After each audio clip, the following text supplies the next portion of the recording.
মাদ্রাসা শিক্ষায় শিক্ষিত বাংলাদেশের এই হুজুর কি বলছে দেখুন। ওরা আমাদের দিকে দৃষ্টি দিবে, আমরা চিকেন নেক কেটে 7 সিস্টার আলাদা করে দিব। সরকার সিদ্ধান্ত নিচ্ছে, কাজ শুরু করতেছে। ওদের সরকার নাকি 7 সিস্টার আলাদা করার কাজ শুরু করে দিয়েছে এবং এই স্বপ্ন দেখতে দেখতেই কখন যে আরাকান আর্মি ওদের একটা জেলার অর্ধেকটা দখল করে নিয়েছে সেটা ওরা জানেই না। হিন্দুস্তানের উগ্রবাদী হিন্দুত্ববাদীরা মনে রেখো, হিন্দুরা নাকি উগ্রবাদী। ক্যানিং এ জঙ্গি ধরা পড়লো, নাম জাবেদ মুন্সি। আসাম পুলিশ 8 জন জঙ্গিকে ধরেছে, তাদের নামগুলো দেখুন। হামিদুল ইসলাম, আব্বাস আলী, এনামুল হক, নূর ইসলাম মণ্ডল, আব্দুল করিম, মিনারুল শেখ, মোহাম্মদ সাদ শেখ, মুজিবুর রহমান। এদের মধ্যেই আবার আব্বাস আলী নামের জঙ্গিটা মুর্শিদাবাদে নাকি মাদ্রাসাও চালাতো। এই আব্বাস আলী সে যখন জেল থেকে ছাড়া পাওয়ার পর তার নিজের এলাকাতে একটি মাদ্রাসা তৈরি করে এবং ছোট ছোট বাচ্চাদেরকে মাদ্রাসা রাখতে শুরু করে। এবার আপনারাই বলুন কারা উগ্রবাদী।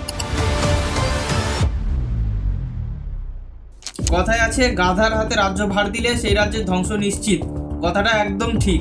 আর এই একই ঘটনা ঘটছে বাংলাদেশে। ওখানে সাধু সন্ন্যাসীদের জেলে ঢোকানো হচ্ছে আর জঙ্গিদের জেল থেকে ছেড়ে দেওয়া হচ্ছে। আর যাদের জন্য দেশটা স্বাধীন হয়েছিল সেই মুক্তিযোদ্ধাদের গলায় জুতোর মালা পরিয়ে ঘোরানো হচ্ছে। বর্তমান সময় দাঁড়িয়ে বাংলাদেশের অবস্থা পাকিস্তানের থেকেও খারাপ হয়ে গেছে।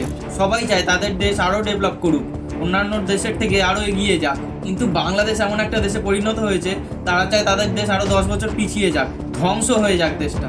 সেই জন্যই তারা দেশের উন্নতির কথা না ভেবে, দেশটাকে এগিয়ে নিয়ে যাওয়ার কথা না ভেবে, কিভাবে দেশে দাঙ্গা লাগানো যায়, কিভাবে আরও বেশি বেশি করে জঙ্গি উৎপাদন করা যায়, কিভাবে ভারতের সাহায্যে স্বাধীনতা লাভ করে সেই ভারতের সাথেই আবার যুদ্ধ করা যায় এবং কিভাবে পুরো বিশ্বের কাছে নিজেকে হাসির খোরাক বানানো যায়, সেই সব কাজকর্মই করছে বাংলাদেশিরা। এখন হাসতে হলে আর ফানি ভিডিও দেখার দরকার পড়ে না। বাংলাদেশের এক্স আর্মি, ছাত্রনেতা আর হুজুরদের বক্তব্য শুনলেই হাসতে হাসতে পেট ব্যথা হয়ে যায়।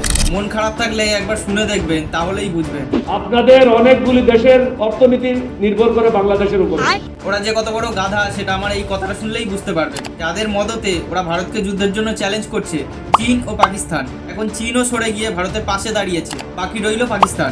তা পাকিস্তান যদি বাংলাদেশকে যুদ্ধের জন্য সব রকম সাহায্য করতে পারে, এমনকি পরমাণু দিয়েও সাহায্য করতে পারে, তাহলে পাকিস্তান নিজে কেন ভারতের সাথে যুদ্ধ করে? কেন পাকিস্তান ভারতে পরমাণু আক্রমণ করে না? কেন ভারতের বায়ুসেনাকেও হাতের মধ্যে পেয়ে বাপ বাপ বলে ছেড়ে দেয়? বাংলাদেশ এগুলো একটু ভাবো।